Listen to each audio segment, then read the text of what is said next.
Welcome to episode number 240 of Truth Telling with Elizabeth DiAlto. I am your host, Elizabeth DiAlto, and this is Sunday Sermon number 29.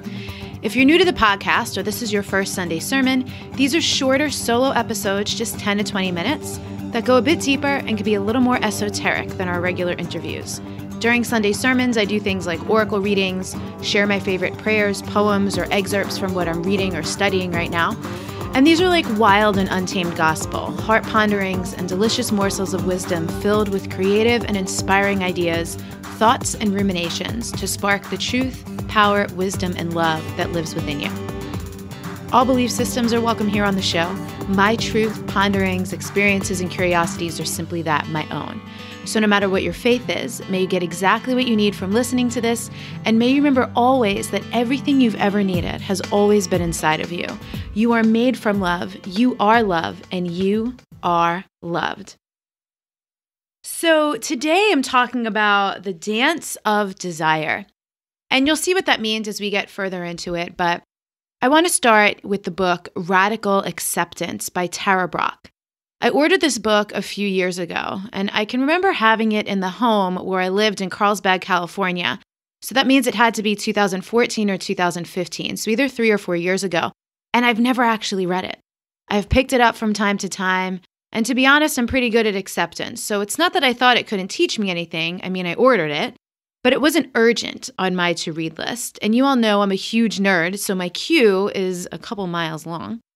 Anyway, I grabbed it off my bookcase last week, of all things, to serve as a booster for my computer while I was filming videos. Then Monday morning, I was sitting on my couch, basking in the morning sunlight, and the book was sitting there on the stool days after it had served its previous purpose, and I decided to flip it open randomly and use it like an oracle deck, asking that it land on a message that would be useful for some reason or another. The passage I landed on was in a section called When Addictive Wanting Takes Over Our Life. What was also interesting is the bookmark I had used in the book previously was a card from one of my favorite decks, which you've heard me reference in Sunday sermons before if you listen, the Rumi Oracle deck by Alana Fairchild. After I finish reading the passage I'm about to share with you, I'll share a part of the message from the card with you also.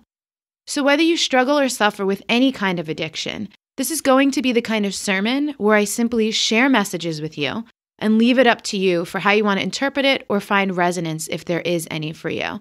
So let's begin with the passage from the book. It's about 10 pages long.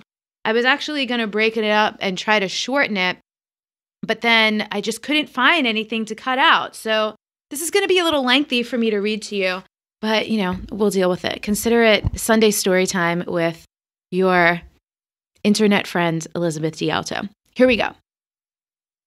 Willa Cather tells us, there's only one big thing, desire. And before it, when it is big, all is little. We can honor desire as a life force, but still see how it causes suffering when it takes over our life. Our natural hunger for food can become an ungovernable craving for food. Ice cream, sweets, potato chips, comfort food, or food to numb our feelings. Our longing for sex and affection can become an anguished dependency on another human being to define and please us. Our need for shelter and clothing can turn into insatiable greed, compelling us to possess 3 houses and closets full of unworn shoes. Our fundamental longing to belong and feel loved becomes an insistent craving for substitutes. If we've been acutely frustrated or deprived, our fixated desire becomes desperate and unquenchable. We are possessed by craving, and our entire life is hijacked by the force of this energy. We feel like a wanting self in all situations, with all people, throughout the day. In India, it is said that when a pickpocket sees a saint, he or she sees only the saint's pockets. If we are taken over by craving, no matter who or what is before us, all we can see is how it might satisfy our needs. This kind of thirst contracts our body and mind into a profound trance. We move through the world with a kind of tunnel vision that prevents us from enjoying what is in front of us. The color of the autumn leaves or a passage of poetry merely amplifies the feeling that there is a gaping hole in our life. The smile of a child only reminds us that we're painfully childless. We turn away from simple pleasures because our craving compels us to seek more intense stimulation or numbing relief. Addictive craving is extremely difficult to endure without acting out. As Oscar Wilde put it, I can resist anything but temptation. Temptation is an emotional promise that we'll experience the pleasure we so intensely crave. Anyone who has struggled with smoking, compulsive overeating, or drug or relationship addiction knows the compelling force of these physical and mental urges. We don't want to forego the cigarette and take a nice walk, listen to soothing music, breathe deeply. We just want what we want. While we might consciously recognize that the fix is a temporary substitute, we still feel we have to have it. Sarah, a meditation student who had struggled with compulsive overeating for many years, arrived at a 10-day Buddhist retreat panicked about how she would handle food. Would she get enough? Would she like what she was served? Would she eat too much? She dreaded sitting at the long dining tables in silence, and without the comforting veil of conversation, eating in front of others. She feared that somehow the people around her would be able to tell by watching her that she had an eating disorder. She imagined that she would feel unbearable shame. During the first few days of the retreat, food was center stage in her awareness. When the gong sounded announcing a meal, she left the meditation hall and walked slowly towards the dining room. She told me her mindfulness was a pretense. She felt as if an irresistible magnet were pulling her. While waiting to get food in the lunch line, she was squeezed by anxiety and excitement. As she ate what she had on her plate, she would plan what more she was going to get. Sarah found the food good and plentiful, so much so that she went back for seconds, sometimes thirds. Rather than sit in her original seat, she would take the additional servings to other parts of the dining hall. At our first interview, Sarah said she felt riddled to the core with obsession and craving. She felt horrible shame about being such a failure, being so, quote, unspiritual. The hardest part was that no matter how much she wanted to control her eating, no matter what her plans and intentions, she couldn't stop herself from overeating. More than anything, these futile daily attempts to control herself made her feel like a failure. While we often don't like ourselves when caught in wanting, this dislike turns to full-blown aversion when wanting gets out of control and takes over our life. We see how we ruin our bodies and our relationships by binging on food or alcohol. We see how we hurt our children when we are addicted to endless achieving. We watch ourselves sabotage intimate relationships when we're driven by neediness and insecurity. As one student described it, my wanting self is my worst enemy. When we hate ourselves for wanting, it is because the wanting self has taken over our entire life. Desperate to get away from the pain of self-hatred, we send cruel and unforgiving messages to our unwanting self. To our wanting self, rather. We may try to punish our wanting self by depriving ourselves of food, rest, or another person's comfort. We might so badly want to destroy the part of ourself that is wrecking our life that we recklessly injure our body or mind. As with Sarah, our agonizing shame of addiction takes over and prevents us from sensing what the deepest self likes. We remain out of touch with the longing for love that drives our addiction in the first place. Rejecting the wanting self. In the myth of Eden, God created the garden and dropped the tree of knowledge with its delicious and dangerous fruits right smack dab in the middle. He then deposited some humans close by and forbade these curious, fruit-loving creatures from taking a taste. It was a setup. Eve naturally grasped at the fruit and then was shamed and punished for having done so. We experience this situation daily inside our own psyche.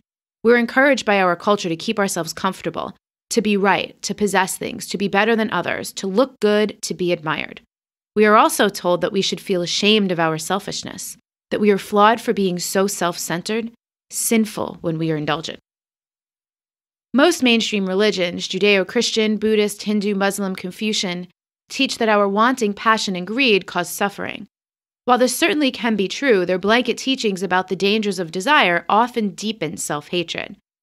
We are counseled to transcend, overcome, or somehow manage the hungers of our physical and emotional being. We are taught to mistrust the wildness and intensity of our natural passions, to fear being out of control. Audre Lorde tells us, we've been raised to fear our deepest cravings, and the fear of our deepest cravings keeps them suspect, keeps us docile and loyal and obedient, and leads us to settle for many facets of our own oppression. Equating spiritual purity with elimination of desire is a common misunderstanding I also see in students on the Buddhist path. This is not just a contemporary issue. The struggle to understand the relationship between awakening and desire in the context of the Buddhist teachings has gone on since the time of the Buddha himself. A classical Chinese Zen tale brings this to light. An old woman had supported a monk for 20 years, letting him live in a hut on her land. After all this time, she figured the monk, now a man in the prime of life, must have attained some degree of enlightenment, so she decided to test him. Rather than taking his daily meal to him herself, she asked a beautiful young girl to deliver it. She instructed the girl to embrace the monk warmly and then to report back to her how he responded. When the girl returned, she said that the monk had simply stood stock still, as if frozen. The old woman then headed for the monk's hut. What was it like, she asked him, when he felt the girl's warm body against his?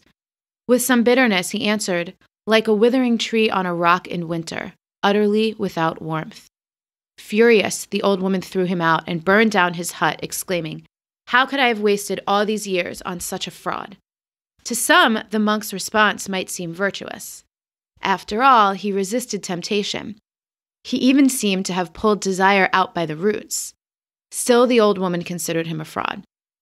In his way of experiencing the young girl, quote, like a withering tree on a rock in winter, the point of spiritual practice? Instead of appreciating the girl's youth and loveliness, instead of noting the arising of a natural sexual response and its passing away without acting on it, the monk shut down. This is not enlightenment. I've worked with many meditation students who've gotten the message that experiencing desire is a sign of being spiritually undeveloped. While it's true that withdrawing attention from certain impulses can diminish their strength, the continued desire for simple pleasures, delicious foods, play, entertainment, or sexual gratification need not be embarrassing evidence of being trapped in lower impulses. Those same students also assumed that, quote, spiritual people are supposed to call on inner resources as their only refuge, and so they rarely ask for comfort or help from their friends and teachers. I've talked with some who've been practicing spiritual disciplines for years, yet have never let themselves acknowledge that they're lonely and long for intimacy. As the monk in the Zen tale shows, if we push away desire, we disconnect from our tenderness and we harden against life. We become like a rock in winter. When we reject desire, we reject the very source of our love and aliveness. So that's the passage from the book that I wanted to share with you. And now I want to read you the passage from the card, from the Rumi deck. And I won't read you the whole thing, just the beginning, because it totally relates. When we are hungry, we reach for what food is available. If we are starving, we may gorge upon what is before us only to find ourselves overfed, undernourished, and in a most uncomfortable and dissatisfied state. Your soul needs better quality food. It has been detoxing. You've been shedding old thoughts, feelings, pains, and struggles. Memories of the past have been flooding out of your soul like parasites being expunged. And now, your soul, thus cleansed, is in need of genuine nourishment to restore it to full radiance and vitality. Love will feed your hungry soul. Nothing less shall suffice. No sweet-talking charmer hell-bent on seducing and moving on will make the grade. No, it has to be nothing less than genuine romancing by the great beloved to feed, comfort, and nurse you into radiance. Only that divine finger dipped in the heavenly honey can be taken in by your soul now. All else will seem as empty junk by comparison. But can we summon the strength to overcome habitual and mindless attempts at feeding on lesser substances? Oh yes. The great beloved shall storm through the kitchen and with military precision clear out the cupboards, for only the best and finest, most decadent and delicious shall do for you. Now, obviously, a lot of that is metaphor, though you can certainly take it literally if you want it. So that was the passage. This was the Sunday sermon this week. Re-listen to this one. It's worth it. Grab out your journal, maybe go outside, be in nature, go for a walk, maybe crawl into the bathtub and listen to it. Make it a sensual experience because there are layers upon layers to the messages that I shared with you today in this one. Enjoy so much. And if you're listening to this in real time, it's Sunday, March 4th. Tomorrow is Monday, March 5th, and the long-awaited and anticipated trust assessment will be live over at thetrustassessment.com. It's an amazing new tool that I've created for you, so head on over there and check that out. It's a free tool. There are opportunities to upgrade to an advanced report or take some paid workshops if you're really interested in the free report and what it reveals to you. But more than anything, it is a great opportunity to get intimate with how much you actually trust yourself and how that could be impacting your life, as well as give you some direction in terms of how you can improve your trust if that's something you're looking to do. So this episode was episode number 240. The show notes are at untameyourself.com/T as in truth, T as in telling -240. Again, that's untameyourself.com/TT-240. Have a beautiful, beautiful week.